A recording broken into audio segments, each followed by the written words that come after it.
हम सबसे पहले यहाँ जे भी बुजुर्ग लोग बैठा छथिन और जे माँ और बहन सबके हृदय की गहराई से हम प्रणाम करें छी। हमार प्रणाम स्वीकार करते हैं आप सबको। मैं एक परिवार के नाते और जो आप सबसे हमें प्रेरणा मिलती है, आप सबका जो आशीर्वाद हमें बचपन से मिलता रहता है और जो मैंने आप सबसे सीखा है हमारे बीच, आप मेरे लिए यहाँ जो लोग हैं, मैं कभी भगवान को नहीं देखा हूँ, लेकिन इंसान में मैं भगवान को देखता रहता हूँ। भैया सबका मत करिए, एकदम नारा लगे, ताली भी नहीं बजाइए, मेरी बात सुनिए। मेरे लिए मैं जात पात से बहुत नफरत करता हूँ, हिंदू मुसलमान से भी। भैया ए हो बाबू, थोड़ा देर से मेरा रिक्वेस्ट है। मैं बचपन से आनंद मार्गी हूँ और सिर्फ इंसानियत और इंसान को मैंने समझने की कोशिश की है। देश भर के गरीबों के घर में जाने का हमने प्रयास किया है। हमारी कोशिश रहती है कि हर गरीब की मदद हो। देश में जहां भी गरीबों के आंसू बहे, हमें लगा कि एक बेटे के नाते मैंने बिना किसी धर्म, जाति, मजहब, बिना कश्मीर है कि कन्याकुमारी, गुजरात है कि महाराष्ट्र, छोटी सी उम्र थी मेरी, 12-13 साल के हुए, तब से मैंने घर छोड़ा और आज मेरी उम्र 59वां साल की होनी थी। मैंने इंसान को सिर्फ अपना खून समझा। मुझे राजनीति नहीं आती और ना मैं राजनीति कर रहा हूं।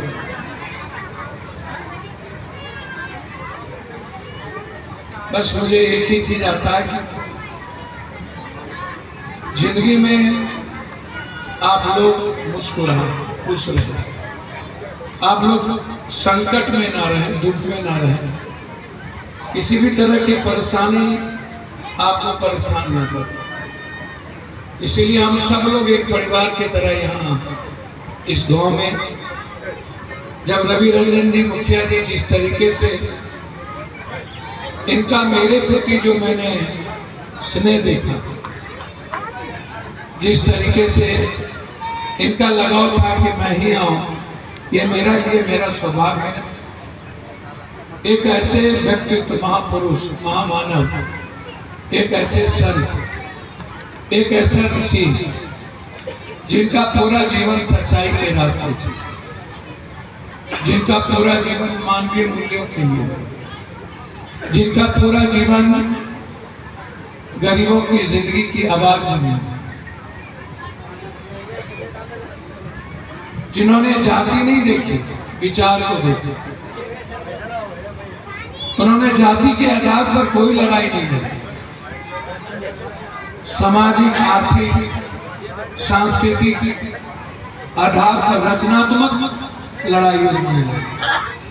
वो कभी बैकवर्ड फॉरवर्ड नहीं किया, बाइफर्केशन नहीं किया। जिस भी जाति के गरीब थे वो उनकी अमानत।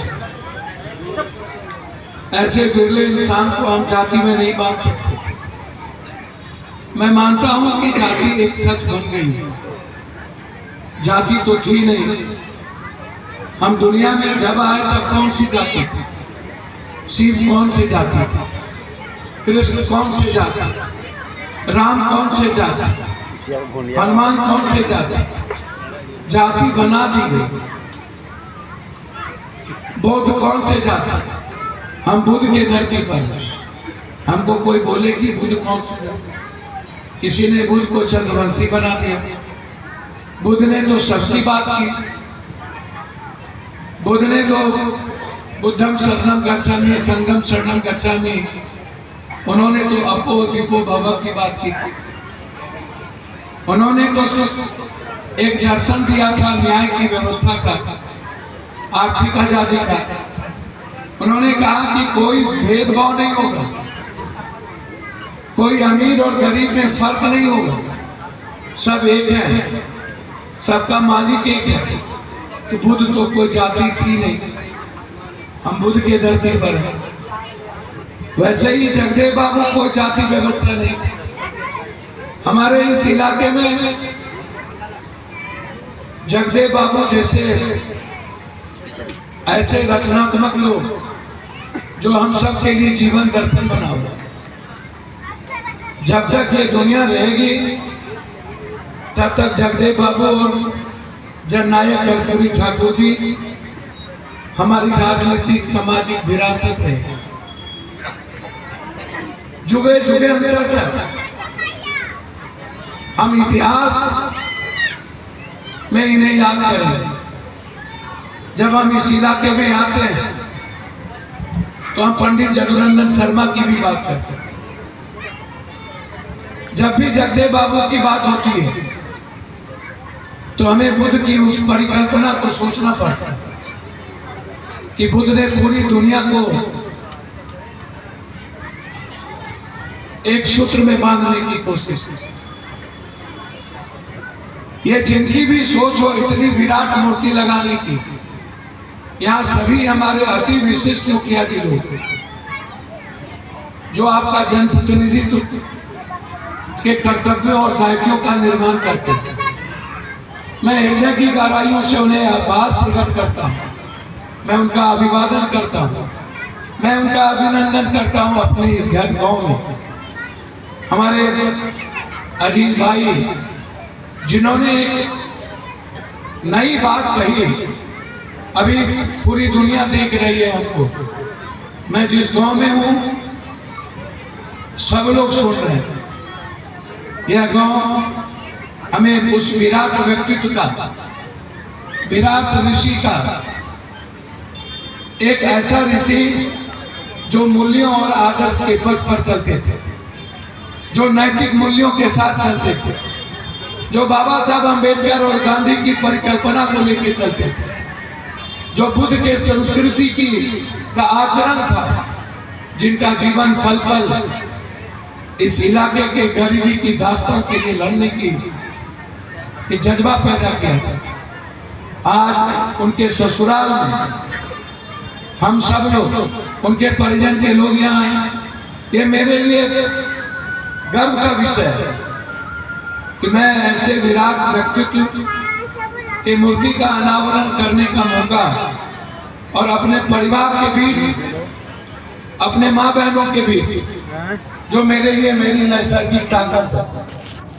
माँ सब ही विश्व में करना महिमा हो जाए। माँ तो माँ है, माँ से बड़ा सच और ईश्वर कुछ भी नहीं है।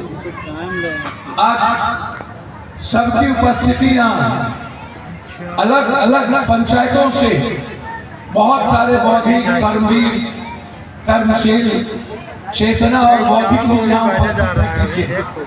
मैं उनका भी अध्यक्षता करने वाले का और जिन लोगों ने इस कार्यक्रम को किया, हमारे जिला के ओम प्रकाश जी की बहुत जीत थी कि आप डेट दे दें। या छोटी जी, भोला जी, हमारे पटना के पूर्व के जिला अध्यक्ष टिंकू जी, हमारे नेता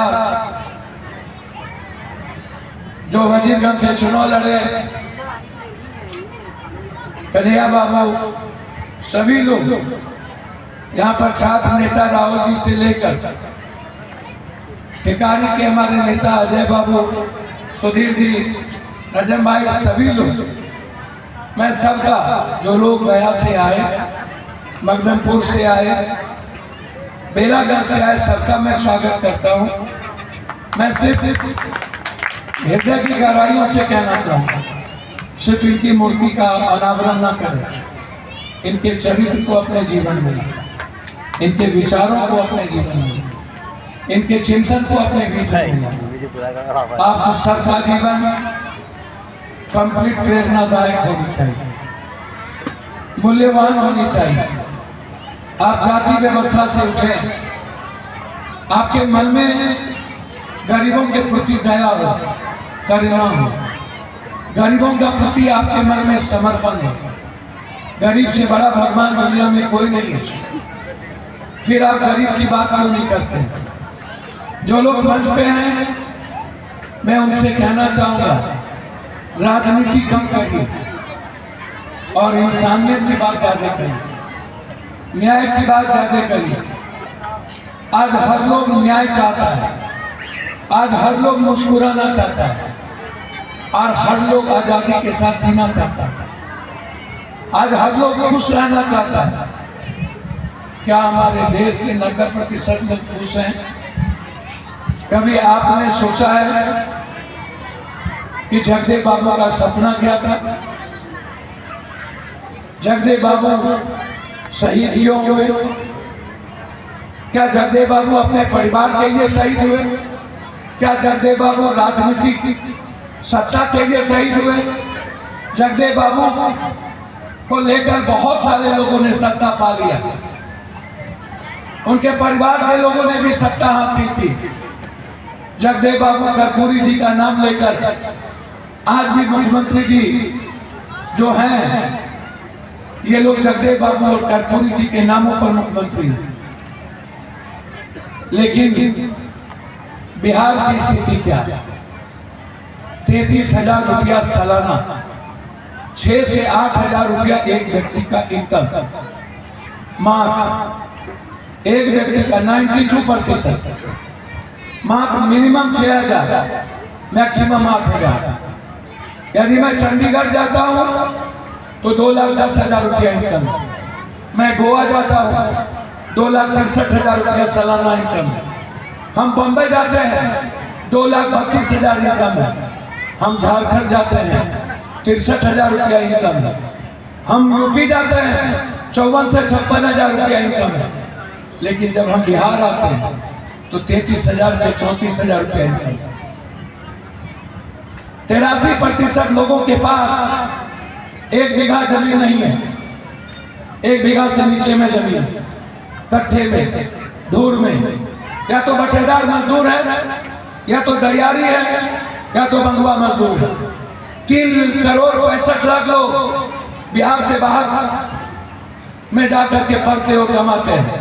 लगभग 62-63 लाख लोग पढ़ने जाते हैं और 3 करोड़ 17-18 लाख लोग मजदूरी करने जाते हैं।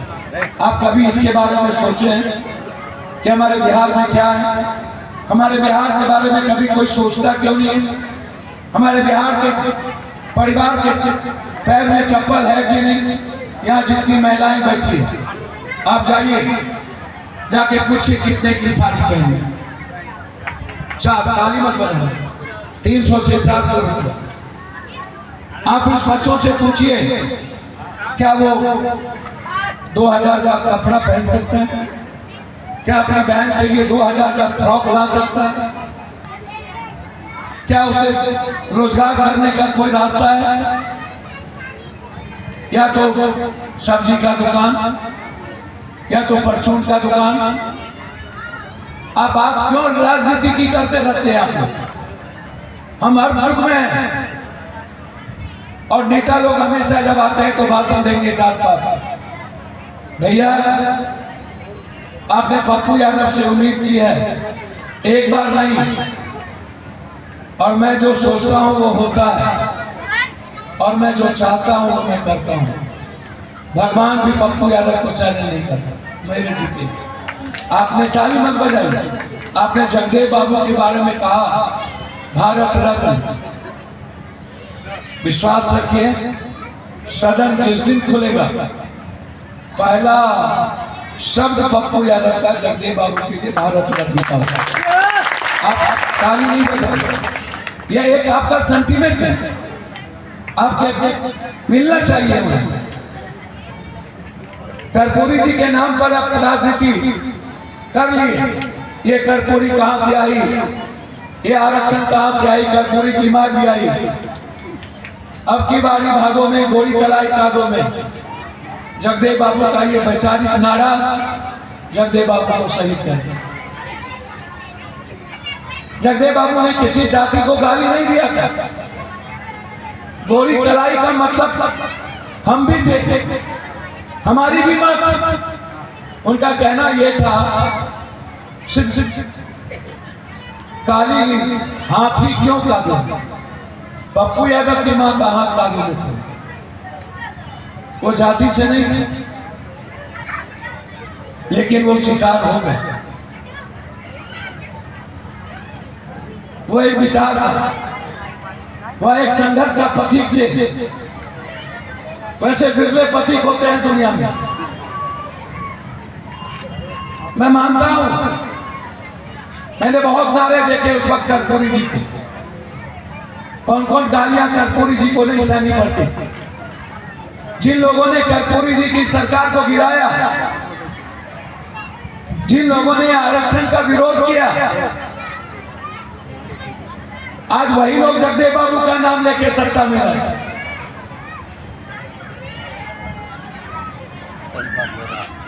जिनके भीतर कभी भी जगदेव बाबू का आचरण नहीं हो सकता। कर्पूरी जी क्या चाहते थे? कर्पूरी जी ने याद करी, जब गांधी मैदान में लड़कियों को, बच्चियों को सर्टिफिकेट दिया था, उसमें ऊंची जाति की लड़की भी 20% थी। उन्होंने कहा था लड़कियां जाति नहीं होगी। लेकिन कर्पूरी जी को क्या क्या नहीं सुना था।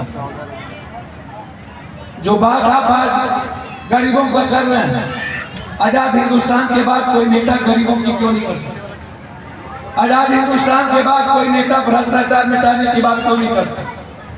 आजाद हिंदुस्तान के बाद कोई नेता आर्थिक आजादी की बात सुभाष चंद्र बोस की तरह क्यों नहीं करता? देश में पहला आदमी था सुभाष चंद्र बोस, जिन्होंने कहा था राजनीतिक आजादी नहीं चाहिए। मैं भी कह रहा हूं, ये पॉलिटिकल सिस्टम को ड्रॉप करो, खत्म करिए हिंदुस्तान की राजनीति। नहीं चाहिए ऐसी गंदी राजनीति जहां इंसान इंसान को बांटता हो, जहां जीने की आजादी छीनी जाती हो, जहां अधिकार छीना जाता हो, जहां पर जात में बांटा जाता हो। नहीं चाहिए जहां सियासत के लिए सेंटिमेंट के साथ खेला जाता, हमेशा इमोशन, गंदी राजनीति, नफरत ऐसे नेताओं से मुझे। जब राजनीति का, सियासत का पारा चढ़ता है, मैं कभी भी नेताओं पर माला नहीं चढ़ाता, क्योंकि इस देश के सारे चोर लोग माला चढ़ाते और वही लोग चोरी करते हैं। मुझे नहीं पसंद कभी, लेकिन इस हिंदुस्तान में गरीबी खत्म करने पर बात कभी नहीं। गरीबी बढ़ती जा रही है। जब देश का पीएम और सीएम गरीबी खत्म नहीं करेगा, मैंने तो कहा मुखिया जी, आपके इलाके में जितना एसटी एससी का परिवार है, जो परिवार में लड़कियां बीए की हुई, भैया बंद करो सब, उसको ले आओ मेरे पास। मैं उस परिवार के लड़कियों को 1 लाख रुपया रोजगार के लिए ले आओ।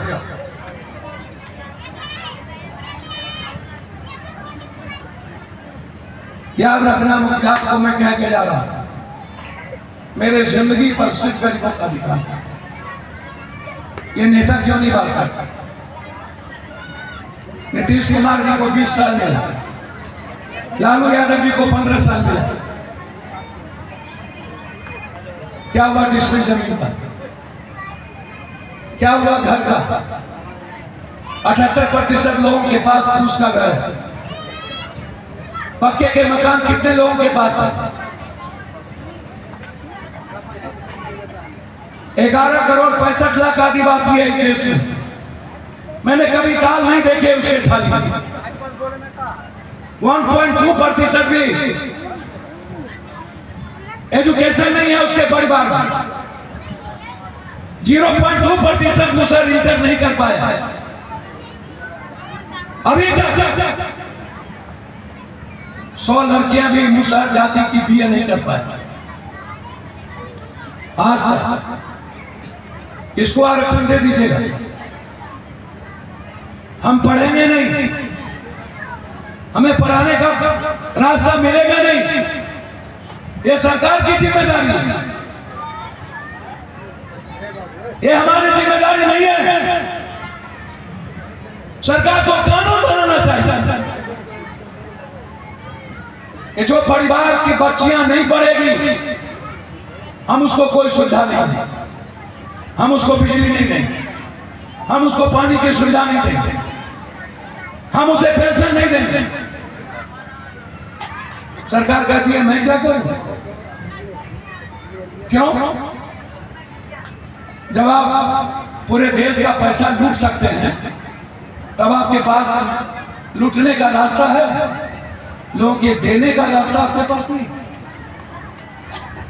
जब चुनाव में आप करोड़ 2 करोड़ रुपया खर्च कर सकते हैं, 10 करोड़ 100 करोड़ एमपी पर खर्च कर सकते हैं, तो फिर गरीब पर खर्च करने में पेट में दर्द क्यों? पैसा नहीं है, आपके घर पर 10 गाड़ी होगी, पैसा नहीं है। इन माफियाओं के पास गणेश परिक्रमा करने की नेताओं को फुर्सत होगी, पैसा नहीं है। है पैसा, है पैसा, लेकिन यह पैसा नेताओं के घर के लिए, पदाधिकारी के घर के लिए, माफियाओं के घर के लिए। यह पैसा जनप्रतिनिधि के घर के लिए, गरीबों के घर के लिए नहीं है, बच्चों के पढ़ाई के लिए नहीं है, आईएम के लिए नहीं है, आईटी के लिए नहीं है, बीपीएससी के लिए नहीं है, यूपीएससी के लिए नहीं है। आम आदमी का बच्चा कैसे पढ़ेगा? नीट्स कैसे करेगा? कहां से पैसा लाएंगे नौकरी करने के लिए? क्या मेरे बच्चे इंटेलिजेंट नहीं है? क्या वो माहौल नहीं बना सकते? क्या हम कोचिंग नहीं दे सकते? आप दीजिए गरीबों को कोचिंग, देखिए वो नीट्स करता है क्या? हम सोच नहीं सकते। पप्पू यादव के पास यदि 20 लाख रुपया है तो सिपाही बनेगा, 5 लाख रुपया जिसके पास है वो नौकरी में जाएगा, 15 लाख रुपया जिसके पास है वो टीचर बनेगा। जिस गरीब के पास पैसा नहीं है, उसका बेटा पढ़ना चाहता है, उसका बेटा सिपाही बनना चाहता है और पैसा नहीं है तो नहीं बन सकता। हमारी बात उस पर क्यों नहीं? हर दिन जाकर, हर दिन हिंदू मुसलमान चुनाव आओ, 10,000 डालेंगे महिला लोग के खाते में, वोट ले लेंगे, उसके बाद बात आता कोई मतलब नहीं। चुनाव आएगा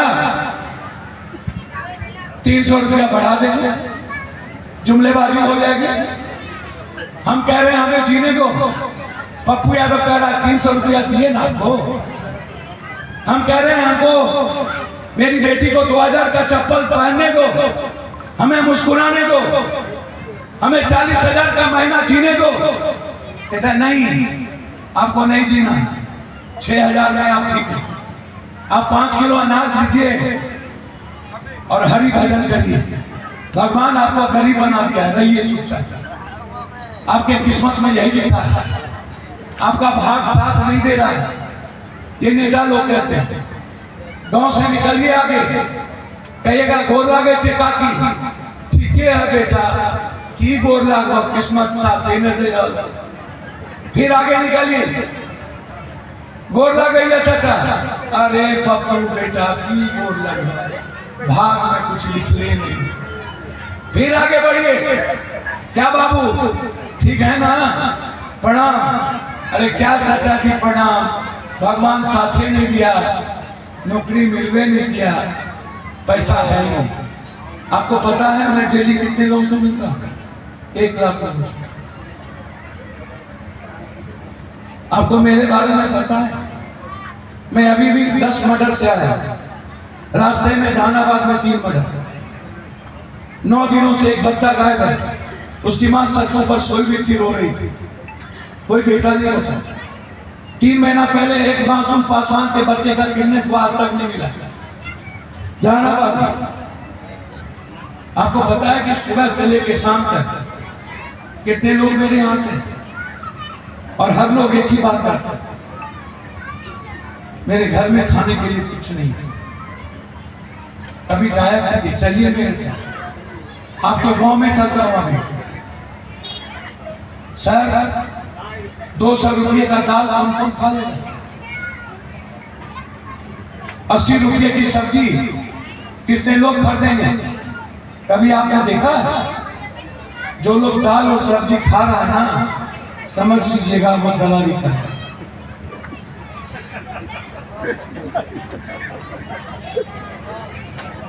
स्वामी जी रोड बिना दलाली के इस युग में 300 रुपये का दाल खा लेना,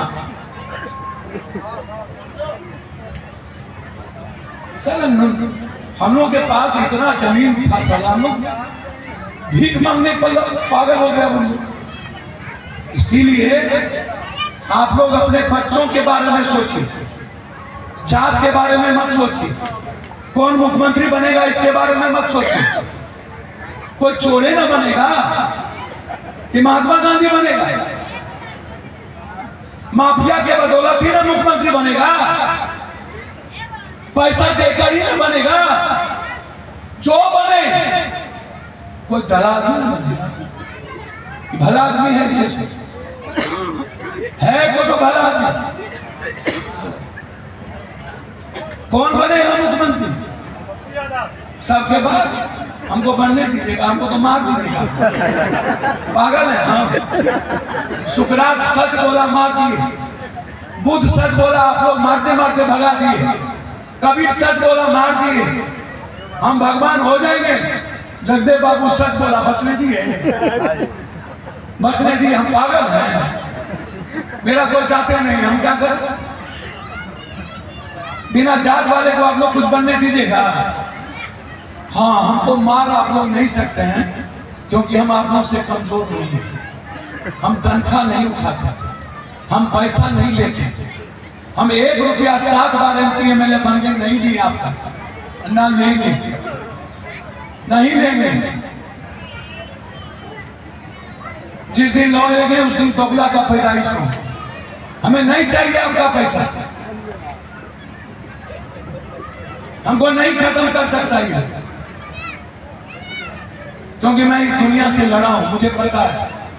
इसीलिए हमें बात करनी चाहिए गरीब की, हमें बात करना चाहिए उस बच्चों के लिए जो दौड़ता है, जो मेहनत करता है गाँव में, जो पुलिस के लिए दौड़ता है, जो टीचर के लिए दौड़ता है, और उसके सपने ये नेता तोड़ देते हैं, उसकी उम्मीद को मिटा देता है। उस नेता को मिट जाना चाहिए। हमारी लड़ाई उस 90% घर के लिए, जिसके लिए जगदेव बाबू और कर्पूरी जी ने साथ दिया। इसीलिए मैं वादा करता हूं, हम भारत रत्न नहीं, आप भरोसा रखिएगा, ठीक 3 महीने के बाद बिहार की जितनी लड़कियां ST SC और EBC की लड़कियां BA की होगी, मैं बुला उसको रोजगार के लिए 1 लाख रुपया हाथ में तसल्ली पर पूरा दिया। मुझे किसी से पैसे उधार लेने की जरूरत नहीं। जितना सरकार के पास पैसा होगा चोरी करने के लिए, उतना मेरे परिवार और दोस्त के पास है पैसा बांटने के लिए। सरकार चोरी करने के लिए आपका टैक्स लेता है, और हम पैदा हुए हैं आपके कोख से, सिर्फ आंसू पूछने के लिए। जो लोग सब्जी अंडा का दुकान करते हैं गरीब लोग, और उसके पास पूंजी नहीं है, सीधा पप्पू यादव के पास आ जाए। मैं हर लोगों को कम से कम 10,000 और 20,000 पूंजी दूंगा जो सब्जी और अंडा की दुकान करके अपने परिवार को बचाना चाहते। मेरे पास यही दो शब्द है, तीसरा शब्द मेरे पास नहीं। तीसरा शब्द है अंतिम में, चाहे वो सीओ हो या वीडियो, सीएम हो या पदाधिकारी। मेरे नॉलेज में जब बात आएगी कि किसी गरीब और आम आदमी के लिए वो खतरा बन गया, भरोसा रखिए ऐसे सिस्टम को हम मिटा देंगे, या तो वो रहेगा या तो हम रहेंगे, लेकिन गरीब के न्याय को कमजोर नहीं होगा।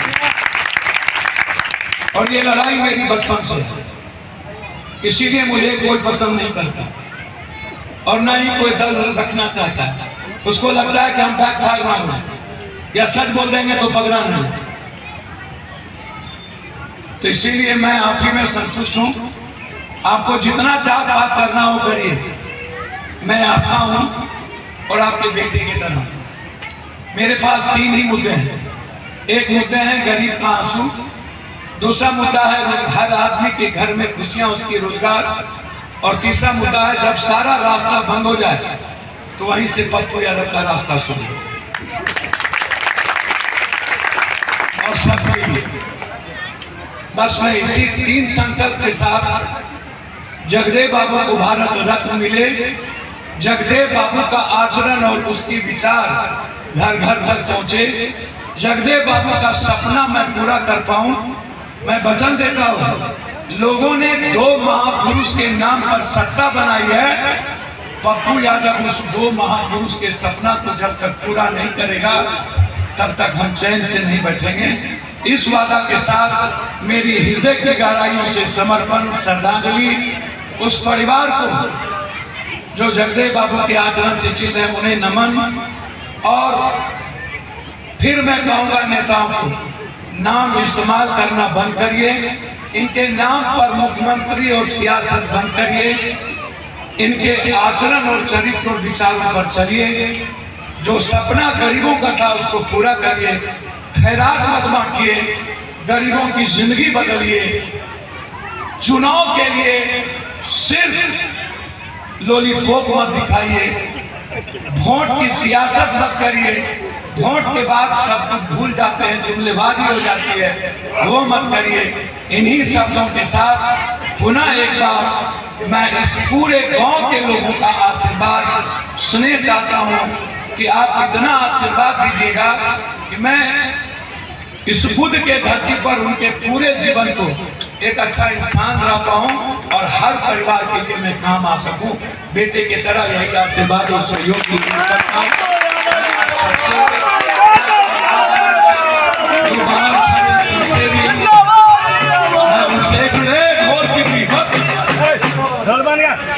ढोल फिर शुरू हो जाता है, जे जोर आता है उसके लिए भी शुरू आप लोग, फिर कोई नेता आएगा उसके लिए फिर दोनों जात नेता आएगा उसके लिए भी यही लोग सुना सकता। जे आता है शुरू हो जाते हैं। इसीलिए आप हमको देखते रहिए, हर दिन मेरी कोशिश होती है कि मैं 100 से 200 आदमी की गरीबों की जिंदगी बदलूं, हर दिन जितने मेरे नॉलेज में आता। आप जितना मुझको व्हाट्सएप पर भेजिएगा, आप आइए ना आइए, आपकी मैं मदद करूँ। अस्पताल में कहीं इलाज हो और कोई डॉक्टर आपसे ज्यादा पैसा ले रहा, सीधा पप्पू यादव को खबर, आधा पैसा कम करेगा जब तक मैं जिंदा, आप पर बोझ नहीं पड़ेगा, मरते रहो, बिल्कुल भरोसा रखो। कहीं भी प्राइवेट डॉक्टर लोग आपको लूट रहा हो, सीधा मुझको खबर आनी चाहिए, लूटने नहीं देते, ये मैं वादा करते हूँ। इन्हीं शब्दों के साथ अपनी माँ बहनों से दिल से मैं आशीर्वाद चाहूँगा और मैं दिल से कह के जाता हूँ, मैं आपके लिए हमेशा जिया हूँ और आगे भी जीना चाहता हूँ। मैं अपने बुजुर्गों से भी और जो यूथ लोग यहाँ खड़े हैं, यदि आप दौड़ रहे हैं और आपका सपना है नौकरी करना, पढ़ना, और आपको कहीं दिक्कत हो रही है और परिवार आपको पैसा नहीं दे पा रहा, सीधा पप्पू यादव के पास आइए, 10-20-25 हजार रुपया के चलते आपकी पढ़ाई बंद नहीं होगी, ये मेरा वादा है। बहुत बहुत धन्यवाद।